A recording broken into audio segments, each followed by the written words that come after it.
नमस्कार मित्रों, the reader 15 में आपका स्वागत है।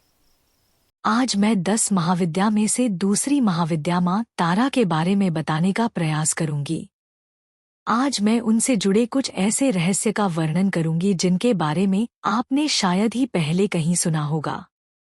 इससे पहले मैंने आपको प्रथम महाविद्या मां काली के बारे में बताने का प्रयास किया था। यदि आपने अभी तक वह वीडियो नहीं देखा है तो मेरा आपसे अनुरोध है कि आप उसे भी देखें। तारा देवी मां पार्वती का ही एक रूप है। मां तारा को ज्ञान, मुक्ति और सुरक्षा की देवी माना जाता है।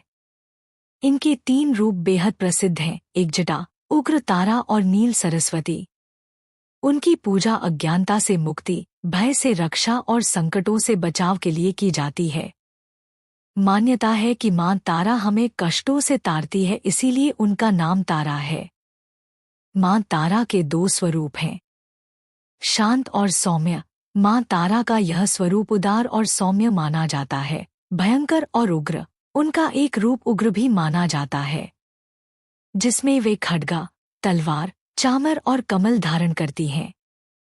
वह सरलता से वाक प्रदान करती हैं, इसलिए उन्हें नील सरस्वती भी कहते हैं। मां तारा भयंकर परिस्थितियों से घिरे व्यक्ति की रक्षा करती हैं। उग्र परिस्थितियों में व्यक्ति की रक्षा करने के कारण उनका नाम उग्रतारिणी या उग्रतारा भी है। माता तारा के स्वरूप का वर्णन।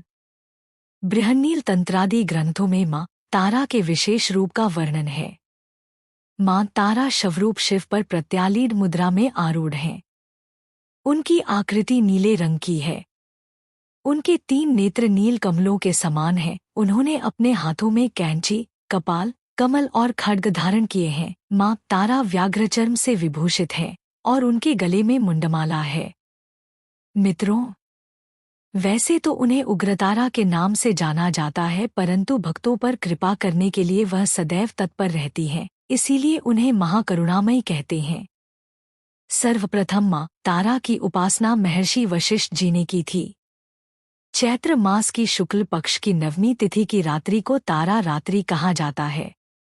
बिहार के सहरसा में महिषी गांव मां उग्रतारा का मंदिर स्थित है। मंदिर में मां तारा, नील सरस्वती, एक जटा की त्रिमूर्ति हैं और ऐसा माना जाता है कि यह वही स्थान है जहां पर महर्षि वशिष्ठ ने मां तारा की उपासना की थी।